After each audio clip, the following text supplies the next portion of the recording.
part 4 of the 1966 S90 Honda rebuild.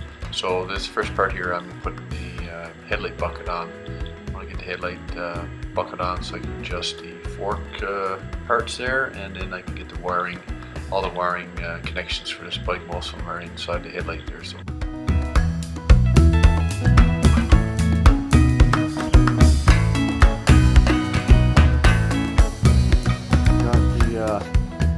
Headlight bucket, that's the new one I bought. Plastic, that one was all rotted.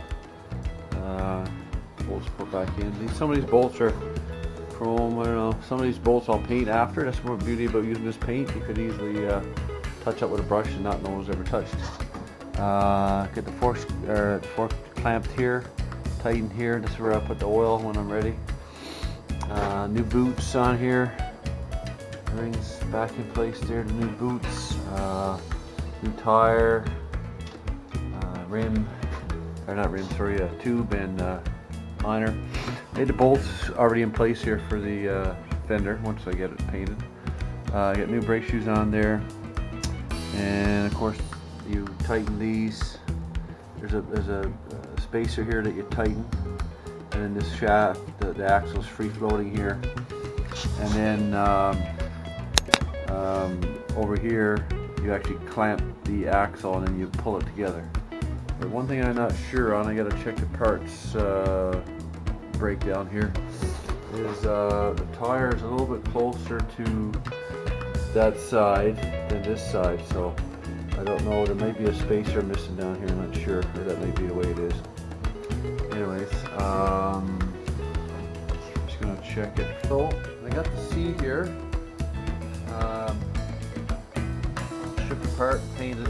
The pan is rusty on this side. And this side's painted as well, so you have some rust paint on there and wait for it to dry. So, sponge is not in very good shape. I got the original seat, and that's the seat I bought, so I got, might have to do some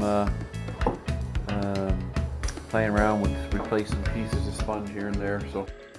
Okay, so here I have the rear wheel installed, and the brake piece of metal that holds the brake drum in place. When you apply the brakes, it doesn't spin around your wheel. That's what I'm talking about here. I can't remember if I got the new brake shoes on there or not. I think I do. The wheel spins pretty good. And just looking, sizing up things for the chain. So, and then over here I got my fenders all painted, which I did with a brush, but they look pretty good actually. It's mine, yeah, now it's minus 10, 15 degrees below zero outside. So I got my stove going there. So this paint I'm using is really good. You could apply it with a brush, but it levels out. You can't really tell, as you see here. But these fenders are dented up and dinged up pretty good anyway, so if I was going to improve the bike a great bit, I'd probably go try to buy some chrome ones on eBay or something, but these are looking pretty good. I'm quite happy with them. So like I said, for a brush job, that paint I'm using is really nice and shiny, so I like the way it turned out. So I'm just showing my stove there I built. I have a propane tank. Got these handlebars on there. I actually had to get another pair of handlebars. Those are not the right ones, those are Suzuki's. Here I'm showing the carburetor's on and the air filter. The original air cleaner needed parts that were quite expensive, so I opted out of that. And that little air cleaner was like $5, so that's pretty good. And then I'll show the wiring diagram there, or the wiring harness, which needs to go into the headlight bucket. That's where all the connections are made. So I'm waiting for a grommet for that. And these are a couple of springs here that belong to the side stand and center stand. And, you see this green fuel lines there, so they're in a fuel filter. And some parts for the twist throttle. And what else we have here? Now I'm going to look at the, yeah, this is the material I use for going around the edge of the seat, so the cover.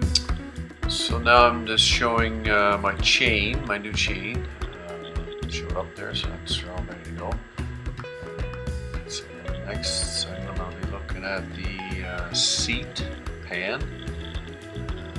ordered a new seat, and it was pretty good. A little bit of rust on the sponge side there, and then at the tail end of it on the back, the edges were all corroded away. So, but I got enough out of it to use. That rubber I was showing earlier, that was to go around the edge of that to protect the actual seat cover. So I'm just pointing out the edge that's a bit deteriorated there, missing some of the edge, but it's all done now. It looks pretty good. You can't tell. I actually used a bit of sponge. I think I put a bit of tape back there just to beef it up a bit. So once the cover goes on, it all looked pretty good.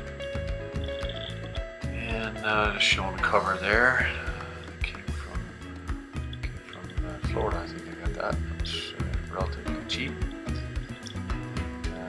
So now the strap. I busted off a bolt to hold on the strap.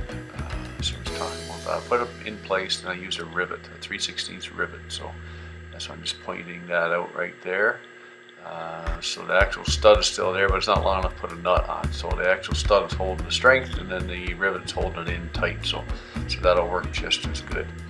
And then the other side, the stud nut is all in place. So this will be the seat. It'll work out really good actually. And now I'm going to show you the old sponge, which is not much different than the sponge I use. It's kind of a toss-up on which one I used. Anyways, it looks pretty good. I think I got see there was a piece place in that one. So it all looks good, and I think I'll end this video right here. So stay tuned. There will be more pieces. I'm just waiting to do some footage, waiting for it to warm up a bit. So